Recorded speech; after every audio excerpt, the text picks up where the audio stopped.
মুখে তো বাচ্চা কাচ্চা লইয়ে ঘর দুয়ার থাকতে পারি না, বাচ্চা কাচ্চা নামাই দিছি, ভাত রাঁধতে পারি না, ভাতের পাতি লই বাচ্চা গেছে, ঘর দুয়ার নাই, ওই টেনশন সব উড়েই লই গেছে। আশ্রয় কেন্দ্রে আমাদের দেশে আশ্রয় কেন্দ্র দেশে ওই আছে একটু স্কুল এত ভর্তি হয়ে গেছে, তাহলে আমরা যাবো কই? এ দেশে আশ্রয় কেন্দ্র দেয় নাই। পানি তো জমকে থালা দেখিয়া নদীর কুলে আমরা বাসিত যাইতে আছি, এত দেখে না কেউ আমার গাইয়া। ঝড়ের কারণে হয়েছে, এটা ঝড় না হলে বৃষ্টি হয় না, পানি থাকে না। হ্যাঁ, বন্যার কারণে এটা হয়েছে, থাকে না, নামিয়ে যাইবে পানি। আনতো আমরা তো বাচ্চা কাচ্চা লইয়ে বইয়ে রয়েছি, রান্না বাড়া সবই বন্ধ ছিল। নামবে বাধা লাগলে হইয়ার পর, এমন আছে নাও নামতে পারে এরকম বাতাস থাকলে। না, এরকম হয় না, জ্বর থাকলেই পানি আসে। এমন আছে ঘরও উঠতে পারে। পিরিয়ডও করিয়ে দেওয়া না, একটু রেহাই পাইছি। পানি হইলে কি অবস্থা, আমরা তো খাইতে লইতে পারি না, ঘর দুয়ার তলাই গেছে, রাঁধতে পারতে পারি না। এখন তো আমরা বেকারে ঘরে কাটালে বইয়ে রয়েছি তো কোনো রকম। কেন পানি হইলে এরকম? আমরা তো এখন অসহায় বাঁচতে আছি। হ্যাঁ, কখন ঝড় আসছিল? কাইল হইতে জ্বর, কাইল হইতে এই দেখে রেখে তো ই করছি। এই এখন তো আমরা কিছু নাই, খাবারও নাই, বেটারা কামে কাজে যাইতে নাই, এখন কি কামু কি লমু। কমছে বন্যার কারণে, বন্যা না থাকলে পানিটা এটা শুকনা থাকে, পানি আরো নিচে যায়, বুঝলেন, 3-4 রাত পানি নিচে থাকে। এই ঝড়ের কারণে পানিটা বেশি বৃদ্ধি হয়ে গেলে আমাকে ঘর দুয়ার তলাই যায়, আমাকে এখানে কোনো কেউ এক করা জায়গা নাই, আমরা এরকম পরের জায়গায় আমরা থাকি, বুঝলেন।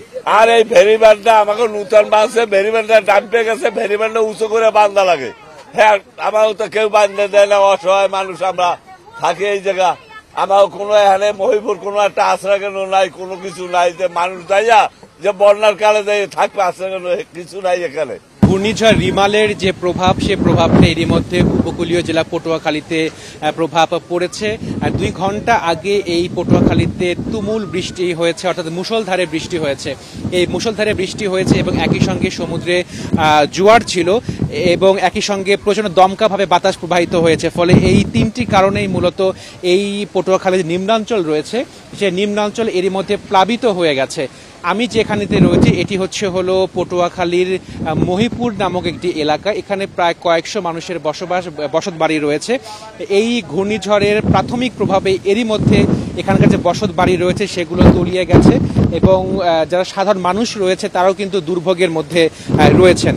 তো আপনি যে প্রশ্নটি করেছেন যে কেন তারা আশ্রয় কেন্দ্রে যাচ্ছে না, এই প্রশ্নটিও আমি করেছিলাম এখানে যারা বসবাস করছেন তারা। তাদের দাবি হলো এখান থেকে যে আশ্রয় কেন্দ্রটি রয়েছে সেটি অনেক দূরে, সেই কারণে তারা সহজেই সে আশ্রয় কেন্দ্রে যেতে পারছেন না। এছাড়া অনেকের গবাদি পশু রয়েছে, এছাড়া বাসা বাড়িতে আসবাবপত্র রয়েছে। মূলত সেই কারণে যারা রয়েছেন তারা আশ্রয় কেন্দ্রে যাবার যে সাহস, সেই সাহসটি তারা পাচ্ছেন না। আপনি দেখতে পাচ্ছেন যে এখানে কিন্তু হাঁটু পানি জমে গিয়েছে এই ঘূর্ণিঝড় রিমেলের প্রাথমিক প্রভাবের কারণে। এখানে যারা স্থানীয় রয়েছেন তারা বলছেন যে যখন ঘূর্ণিঝড়ের মূল যে কেন্দ্র সেটি উপকূল অতিক্রম করবে তখন এই পানির যে মাত্রা সেটি আরও বাড়বে। আপনাকে জানিয়ে রাখি যে আমি যে এখানেতে রয়েছি তার পাশেই হলো শিববাড়িয়া খাল বা নদী বলা হয়। এই নদীতে কিন্তু এখনো প্রচন্ড স্রোত রয়েছে, এই নদীটি মিশে গিয়েছে, পাশে সমুদ্র রয়েছে।